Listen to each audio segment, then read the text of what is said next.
sa Manix House. Ako po ay nagpapasalamat sa inyo. Kayo po ay nagpapasaya sa akin. Kung hindi kayo panonood, yun po ang aking kalungkutan. Hanggang alas 3 ako nanonood ng video nyo para matapos ko lang lahat ng video nyo. Tapos ang aking papa hindi ako tanggap.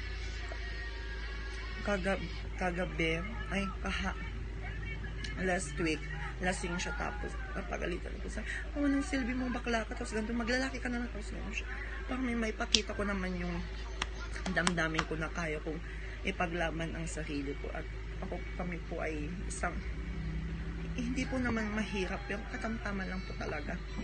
Ako po ay gusto ko talaga mag-audition po sa Manix House para may pakita ko ang aking talento. Ang aking talento po ay kaya ko pong sumaya, may little bit lang na pagkanta, at kaya kong gawin lahat at kaya ko makisabay sa mga trip nyo, kahit anong gawin nyo, kaya ko kahit anong parusang gagawin nyo, kaya kong gagawin po to, at ipapaglaban ko ang aking kakayan na maging LGBTQ+, para may pakita ko sa aking tatay na hindi lang po ako isang bakla, kaya may ipapakita ko na ako isang matatag na bakla, at hindi lang isang bakla na kayang gagawin ng lahat para sa pamilya. Ako ay nag-audition para matulungan ko ang aking pamilya na matuntunan ang kahirapan nito kasi sila po ay nagkukan lang po.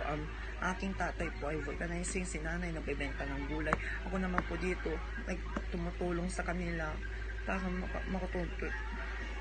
makatuntun lang sa hirap ng ginhawa, para matulungan ko lang sila. Nagkukan ako sa palpitation ng work ng 200 per day ko dyan, pero nagtanggal ako dahil may pumalit sa akin na bakla, kasi yun na yung kanya. Tapos yun, wala na, yun na, dito na ako sa